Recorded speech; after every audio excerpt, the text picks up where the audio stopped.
अस्सलाम वालेकुम दुनिया वालों को कनेक्शन में आप सबको एक मरतबा फिर से खुशामदीद। आज जो मैं रेसिपी बनाने जा रही हूँ वो है हमारी ट्रेडिशनल मिठाई गुलाब जामुन। गुलाब जामुन को बनाने के 2-3 तरीके हैं। खोए से भी बनाया जाता है, खुश्क जो पाउडर दूध होता है उससे बनाया जाता है। आजकल तो जो है डबल रोटी से भी जो है गुलाब जामुन बनाए जा रहे हैं, लेकिन मैं जो रेसिपी इस्तेमाल कर रही हूँ वो हमारे जो ट्रेडिशनल स्टाइल है, रवायती स्टाइल है खोए का। तो मैं खोए से गुलाब जामुन बनाऊँगी। गुलाब जामुन बनाने के लिए हमें जो इंग्रेडिएंट्स दरकार होंगे उनकी फहरिस्त कुछ इस तरीके से है। सबसे पहले खोया, ये खोया है मेरे पास, ये असली खोया है।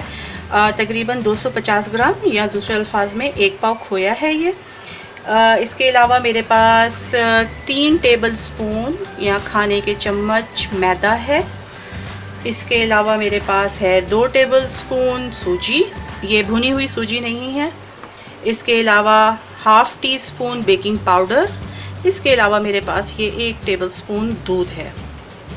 और इसकी जो चाशनी, जो हम सिरप बनाएंगे उसके लिए जो हमें चीज़ें चाहिए होंगी, उसके लिए हमें चाहिए होगा तकरीबन 3 कप पानी, 1.5 कप चीनी, आपको चाहिए होगा तकरीबन हाफ़ टी स्पून जो है ये आपकी सब्ज़ इलायची का पाउडर है। अगर इलायची का पाउडर नहीं है तो आप 2 या 3 सब्ज़ इलायचियाँ शामिल कर सकते हैं। इसके अलावा तकरीबन 1 टीस्पून हमें लीमू का रस चाहिए होगा और हमें थोड़ा सा अरके गुलाब चाहिए होगा। तो सबसे पहला स्टेप हमारा ये होगा कि हम गुलाब जामुन की जो है, जो हमने चाशनी बनानी है, जो सिरप बनाना है, हम उसको बनने के लिए रखेंगे।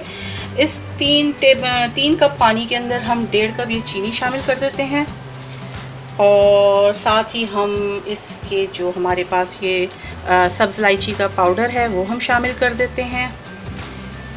लीमू इसलिए डाला है कि जब चीनी गर्म हो तो वो क्रिस्टलाइज ना हो, क्रिस्टल फॉर्म में ना आए, इसलिए हम लीमू को डालते हैं। साथ ही हमने जो है ये अरके गुलाब डाल देते हैं, क्योंकि गुलाब जामुन है तो गुलाब जामुन में अगर अरके गुलाब ना हो तो फिर वो गुलाब जामुन नहीं रहते। इसको हम अब पकने के लिए रखेंगे। हम इसको इतना पकाएंगे कि इसके अंदर, यानी कि जब हम इसको चेक करें तो हमारा हाथ चिपकने लग जाए। तो इसको मैं पकने के लिए रखती हूँ और फिर हम अपना दूसरा स्टेप शुरू करते हैं। ओके, अब हमारा दूसरा स्टेप है। दूसरे स्टेप में हम क्या करेंगे कि हम खोए को, जो हमारे पास खोया है, वैसे इसको हम लस्सा खोया भी कहते हैं। जो कराची में रहने वाले हैं उनको ये खोया सदर में आसानी से मिल जाएगा, इतना महंगा नहीं है, सस्ता है। ये असली दूध से बना हुआ खोया है, क्योंकि आजकल मार्केट में जो है पाउडर के दूध से बने हुए खोया भी मिलता है, उसका वो वाला मज़ा नहीं होता। जो असली, जो आपका फ्रेश मिल्क होता है उससे जो खोया तैयार किया जाता है। अमूमन हमारे यहाँ जो मिठाइयाँ बनाई जाती हैं वो फ्रेश मिल्क का जो खोया बनता है उससे बनाई जाती हैं।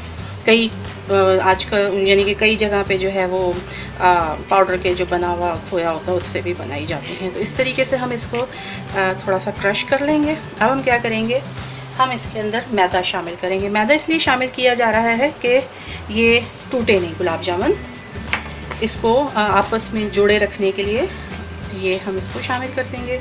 अब हम शामिल करते हैं इसके अंदर सूजी, क्रिस्प आता है, क्रिस्पी होते हैं, बिल्कुल पके नहीं होते। ये हमने बेकिंग पाउडर शामिल कर दिया। इसको अब हम मिक्स करेंगे। हमने इसको मिक्स करना है इस तरीके से।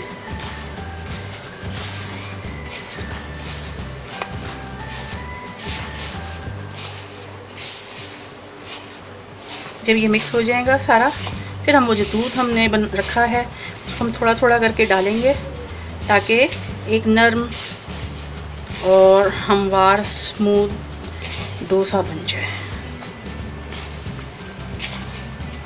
इस तरीके से सारी चीज़ें मिक्स हो जाएं। बहुत आसान है अगर आपके पास चीज़ें मौजूद हैं।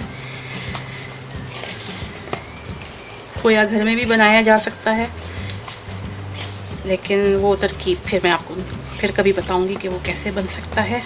फ़िलहाल ये बाज़ार का खोया आप तैयार अगर मिल जाता है तो आप बाज़ार के खोए से ये बना सकते हैं, या जिन अफराद को खोया बनाना आता है वो इजीली बना सकते हैं। ये हमारा बन गया। अब हम इसमें थोड़ा सा दूध डालेंगे।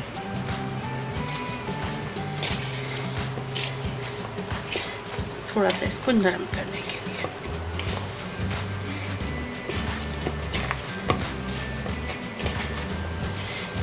अब हम इसके बॉल बनाएंगे।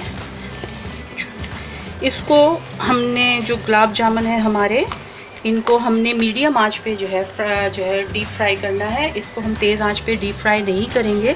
उसकी वजह ये है कि अगर हम इसको तेज़ आंच पे डीप फ्राई करेंगे तो ये अंदर से, ऊपर से तो ये काले हो जाएंगे लेकिन अंदर से कच्चे रह जाएंगे। इसलिए इसको फ्राई करने के लिए लाजमी है कि चूल्हे की आंच जो है वो दरमियानी होनी चाहिए। इस तकरीबन 4 से 5 मिनट आपने इस तरीके से भूनना है कि तो हमने जो इसमें अज्जा शामिल किए हैं वो इसमें मिक्स हो जाए। बेकिंग पाउडर हमने इसलिए इसमें शामिल किया है कि वो इसको फ्लफ़ दे सके, फुला सके। कई जगह पे जो है, कई रेसिपीज़ में बेकिंग सोडा भी इस्तेमाल किया जाता है। कई रेसिपीज़ में इसी के उसमें, जैसे मैंने इसमें मैदा शामिल किया है और सूजी शामिल की है, लोग सूजी के बजाय इसमें अंडा भी शामिल करते हैं, लेकिन कई लोगों को अंडे से एलर्जी होती है तो उनके लिए ये रेसिपी बहुत अच्छी है कि उनको इसमें अंडा शामिल नहीं करना पड़ेगा बल्कि सूजी शामिल करेंगे। बाइंडिंग के लिए मैदा शामिल है इसमें। हमारा ये तैयार है। अब हम इसके छोटे बॉल्स बनाएंगे। तो ये खोए से जो मैंने मिक्स किया था उसके मैंने ये गुलाब जामुन का जो है बॉल्स बना लिए हैं। अब चाशनी तैयार हो रही है, उसके जो है एक तार हो गई है, यानी कि हाथ चिपचिपा होना शुरू हो गया है। उसको मैं थोड़ा ठंडा करूँगी क्योंकि इनको फ्राई करते साथ ही मैं सीधा ट्रांसफ़र जो है उस चाशनी में करूँगी। लेकिन ये लाजमी है कि जो आपने सिरप तैयार की है, जो चाशनी तैयार की है, वो बिल्कुल जलती हुई, खौलती भी नहीं होनी चाहिए, थोड़ी ठंडी होनी चाहिए क्योंकि ये तलते जाएंगे और सीधा उसमें जाते जाएंगे। मीडियम फ्लेम पे, दरमियानी आंच पे इनको फ्राई करना है, डीप फ्राई करना है। ये तैयार होते हैं तो फिर मैं आपको गुलाब जामुन की फ़ाइनल प्रोडक्ट दिखाती हूँ। हमारे गुलाब जामुन तैयार हो चुके हैं। मैंने इनको फ्राई करते साथ ही जो हमने शुगर सिरप तैयार किया था उसमें मैं डालती गई थी। इनको जो है ज़्यादा देर तक शुगर सिरप में डिप करके नहीं रखना है, वरना ये होगा कि बहुत ज़्यादा नरम होकर ये फट जाएंगे। आप डिप कीजिए थोड़ी देर के लिए आगे पीछे, थोड़ा सा जब ये आप लगे कि हाँ जी मुकम्मल तौर पे डिप हो गए हैं तो इनको आप निकाल के अलग कर लीजिए। ये थी आज कोको कनेक्शन की तरफ से एक ट्रेडिशनल गुलाब जामुन बनाने की रेसिपी। बनाइएगा और कमेंट सेक्शन में ज़रूर मेंशन कीजिएगा कि आपको मेरी रेसिपी कैसी लगी। जब तक मैं कोई नई रेसिपी लेकर आऊँ तब तक के लिए आप मुझे इजाज़त दीजिए, लेकिन जाने से पहले मैं आप सबसे रिक्वेस्ट करूँगी कि काइंडली कोको कनेक्शन के चैनल को सब्सक्राइब कीजिए और बेल आइकन को क्लिक कीजिए ताकि जो भी नई रेसिपी अपडेट हो उसका नोटिफिकेशन आपको मिल सके। अपना और अपने प्यारों का बहुत ज़्यादा ख्याल रखिएगा। टिल देन, अल्लाह हाफिज़।